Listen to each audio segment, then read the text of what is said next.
गुजरात के राज्यपाल श्रीमान आचार्य देवव्रत जी, गुजरात के लोकप्रिय मृदु एवं मक्कम मुख्यमंत्री श्री भूपेंद्र भाई पटेल, गुजरात सरकार के मंत्रीगण, उपस्थित सांसद और विधायकगण, सूरत के मेयर और जिला परिषद के अध्यक्ष, सभी सरपंचगण, कृषि क्षेत्र के सभी विशेषज्ञ साथी और भारतीय जनता पार्टी गुजरात प्रदेश के अध्यक्ष श्रीमान सी.आर. पाटिल और सारे मेरे प्यारे किसान भाइयों और बहनों, कुछ महीने पहले ही गुजरात में नेचुरल फार्मिंग के विषय पर नेशनल कॉन्क्लेव का आयोजन हुआ था। इस आयोजन में पूरे देश के किसान जुड़े थे। प्राकृतिक खेती को लेकर देश में कितना बड़ा अभियान चल रहा है, इसकी झलक उसमें दिखी थी। आज एक बार फिर सूरत में ये महत्वपूर्ण कार्यक्रम इस बात का प्रतीक है कि गुजरात किस तरह से देश के अमृत संकल्पों को गति दे रहा है। हर ग्राम पंचायत में 75 किसानों को प्राकृतिक खेती से जोड़ने के मिशन में सूरत की सफलता पूरे देश के लिए एक उदाहरण बनने जा रही है। और इसके लिए અને સુરતના લોકોને વિશેષ અભિનંદન આના માટે, સુરતના ખેડૂતોને અભિનંદન, સરકારના સૌ સાથીઓને અભિનંદન। मैं प्राकृतिक कृषि सम्मेलन के इस अवसर पर इस अभियान से जुड़े हर एक व्यक्ति को, अपने सभी किसान साथियों को अनेक अनेक शुभकामनाएं देता हूं। जिन किसान साथियों को, सरपंच साथियों को आज सम्मानित किया, मैं उन्हें भी हार्दिक बधाई देता हूं। અને ખાસ કરીને ખેડૂતોની સાથે સાથે આ સરપંચોની ભૂમિકા પણ બહુ જ વખાણવા જેવી છે। એમણે આ બીડું ઉઠાવ્યું છે અને એટલા માટે આ બધા સરપંચ ભાઈ બહેનો પણ એટલા જ અભિનંદનના અધિકારી છે।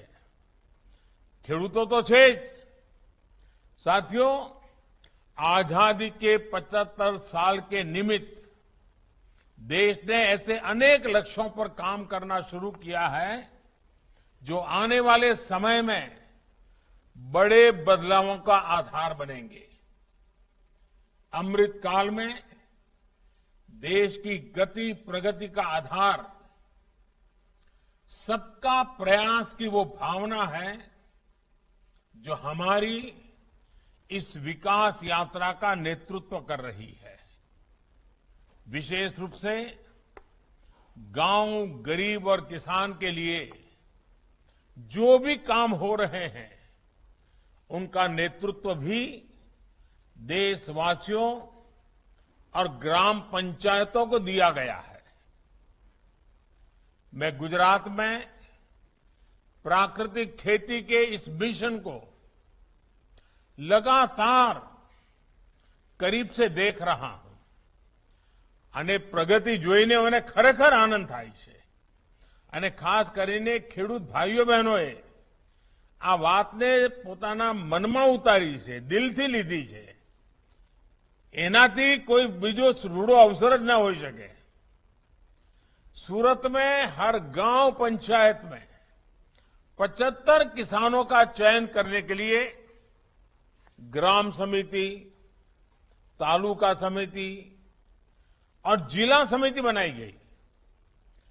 गांव स्तर पर टीमें बनाई गई, टीम लीडर बनाए गए, तालुका पर नोडल ऑफिसर्स की जिम्मेदारी दी गई मुझे बताया गया है कि इस दौरान लगातार ट्रेनिंग प्रोग्राम्स और वर्कशॉप का आयोजन भी किया गया और आज इतने कम समय में 550 से ज्यादा पंचायतों से 40,000 से ज्यादा किसान प्राकृतिक खेती से जुड़ चुके हैं।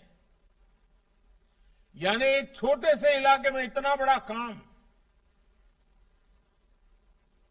ये बहुत अच्छी शुरुआत है। ये उत्साह जगाने वाली शुरुआत है और इससे हर किसान के दिल में एक भरोसा जगता है। आने वाले समय में आप सभी के प्रयत्नों, आप सभी के अनुभवों से पूरे देश के किसान बहुत कुछ जानेंगे, समझेंगे, सीखेंगे। सूरत से निकला नेचुरल फार्मिंग का मॉडल पूरे हिंदुस्तान का मॉडल भी बन सकता है। भाइयों और बहनों, जब किसी लक्ष्य को प्राप्त करने के लिए देशवासी खुद संकल्पबद्ध हो जाते हैं तो उस लक्ष्य की प्राप्ति में हमें कोई रुकावट नहीं आती है, न हमें कभी थकान महसूस होती है। जब बड़े से बड़ा काम जन भागीदारी ताकत से होता है तो इसकी सफलता खुद देश के लोग सुनिश्चित करते हैं। जल जीवन मिशन का उदाहरण हमारे सामने है। गांव गांव साफ पानी पहुंचाने के लिए इतने बड़े मिशन की जिम्मेदारी देश के गांव और गांव के लोग, गांव में बनी पानी समितियां, यही तो सब लोग संभाल रहे हैं। स्वच्छ भारत जैसा इतना बड़ा अभियान जिसकी तारीफ आज सभी वैश्विक संस्थाएं भी कर रही हैं, उसकी सफलता का भी बड़ा श्रेय हमारे गांवों को है। इसी तरह डिजिटल इंडिया मिशन की असाधारण सफलता भी उन लोगों को देश का जवाब है जो कहते थे गांव में बदलाव लाना आसान नहीं है। ये मन बना लिया था लोगों ने, भाई गांव में तो ऐसे ही जीना है, ऐसे ही गुजारा करना है, गामड़ा में कहीं बदल था नहीं, आऊ मानीन बैठा था। हमारे गांवों ने दिखा दिया है कि गांव न केवल बदलाव ला सकते हैं बल्कि बदलाव का नेतृत्व भी कर सकते हैं। प्राकृतिक खेती को लेकर देश का ये जन आंदोलन भी आने वाले वर्षों में व्यापक रूप से सफल होगा। जो किसान इस बदलाव से जितने जल्दी जुड़ेंगे वो सफलता उतने ही ऊंचे शिखर पर पहुंचेंगे। साथियों, हमारा जीवन, हमारा स्वास्थ्य, हमारा समाज, सबके आधार में हमारी कृषि व्यवस्था ही है। આપણે ત્યાં કહે ને અન્ન એવો ઓળકાર। भारत तो स्वभाव और संस्कृति से कृषि आधारित देश ही रहा है। इसलिए जैसे जैसे हमारा किसान आगे बढ़ेगा, जैसे जैसे हमारी कृषि उन्नत और समृद्ध होगी, वैसे वैसे हमारा देश आगे बढ़ेगा। इस कार्यक्रम के माध्यम से मैं देश के किसानों को फिर एक बात याद दिलाना चाहता हूं। प्राकृतिक खेती आर्थिक सफलता का भी एक जरिया है और उससे भी बड़ी बात, ये हमारी मां, અમારી ધરતી માં આપણા માટે તો આ ધરતી માં રોજ આપણે પૂજા કરતા હોઈએ. સવારે પથારીમાંથી નીચે પગ મૂકીએ તો એ પહેલા ધરતી માતાની માફી માંગીએ. એ આપણા સંસ્કાર. આ धरती मानी सेवा और धरती मां की सेवा का भी ये एक बहुत बड़ा माध्यम है. आज जब प्राकृतिक खेती करते हैं तो खेती के लिए जरूरी संसाधन आप खेती और उससे जुड़े हुए उत्पादों से जुटाते हैं. गाय और पशुधन के जरिए आप जीवामृत और घन जीवामृत तैयार करते हैं. इससे खेती पर खर्च होने वाली लागत में कमी आती है, खर्चों घटी जाए. साथ ही पशुधन से आय के अतिरिक्त स्रोत भी खुलते हैं. जे पशुधन पहला જેટલી આવક આપતો હતો હવે આવકમાં ઉમેરો થાય. इसी तरह जब आप प्राकृतिक खेती करते हैं तो आप धरती माता की सेवा करते हैं. मिट्टी की क्वालिटी, जमीनी तबीयत, उसकी उत्पादकता की रक्षा करते हैं. जब आप प्राकृतिक खेती करते हैं तो आप प्रकृति और पर्यावरण की सेवा भी करते हैं. जब आप प्राकृतिक खेती से जुड़ते हैं तो आपको सहज रूप से गौ माता की सेवा का सौभाग्य भी मिल जाता है. जीव सेवा का आशीर्वाद भी मिलता है. अब मुझे बताया गया कि सूरत में 40-45 गौशालाओं के साथ अनुबंध करके उन्हें गौ जीवामृत उत्पादन का जिम्मा सौंपा जाएगा. आप सोचिए इससे कितनी गौ माताओं की सेवा होगी. इस सबके साथ ही प्राकृतिक खेती से उपजा अन्न जिन करोड़ों लोगों का पेट भरता है उन्हें कीटनाशकों और केमिकल से होने वाली घातक बीमारियों से भी बचाता है. करोड़ों लोगों को मिलने वाले आरोग्य का ये लाभ અને આપણે ત્યાં તો આરોગ્યનો આહાર સાથે સીધો સંબંધ સ્વીકારવામાં આવેલો છે. તમે કેવા આહાર ઉપર જીવો છો એના ઉપર તમારા શરીરની તબિયતનું બંધન હોય છે. साथियों, जीवन की ये रक्षा भी हमें सेवा और पुण्य के अनगिनत अवसर देती है. इसलिए प्राकृतिक खेती व्यक्तिगत खुशहाली का रास्ता तो खोलती ही है. ये सर्वे भवन्तु सुखिनः सर्वे सन्तु निरामय इस भावना को भी साकार करती है. साथियों, आज पूरी दुनिया सस्टेनेबल लाइफस्टाइल की बात कर रही है, शुद्ध खान पान की बात कर रही है. एक ऐसा क्षेत्र है जिसमें भारत के पास हजारों सालों का ज्ञान और अनुभव है. हमने सदियों तक इस दिशा में विश्व का नेतृत्व किया है. इसलिए आज हमारे पास अवसर है कि हम प्राकृतिक खेती जैसे अभियानों में आगे आकर कृषि से जुड़ी वैश्विक संभावनाओं का काम सभी तक लाभ पहुंचाएं. देश इस दिशा में पिछले 8 सालों से गंभीरता से काम कर रहा है. परंपरागत कृषि विकास योजना और भारतीय कृषि पद्धति जैसे कार्यक्रमों के जरिए आज किसानों को संसाधन, सुविधा और सहयोग दिया जा रहा है. इस योजना के तहत देश में 30,000 क्लस्टर्स बनाए गए हैं। लाखों किसानों को इसका लाभ मिल रहा है। परंपरागत कृषि विकास योजना के तहत देश की करीब 10 लाख हेक्टेयर जमीन कवर की जाएगी।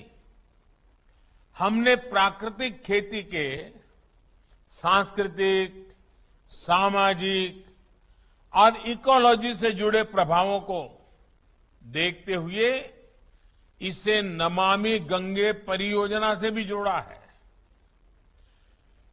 प्राकृतिक खेती को प्रमोट करने के लिए आज देश में गंगा के किनारे अलग से अभियान चलाया जा रहा है, कॉरिडोर बनाया जा रहा है। प्राकृतिक खेती की उपज की बाजार में अलग से मांग होती है, उसकी कीमत भी ज्यादा मिलती है।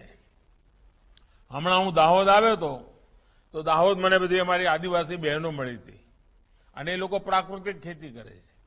એમણે કહ્યું, સાહેબ અમારો તો મહિના પહેલા ઓર્ડર બુક થઈ જાય છે અને દરરોજ અમારી જે શાકભાજી થાય છે તરત બજારમાં મોંઘા ભાવે અમને વધારે પૈસા મળે છે.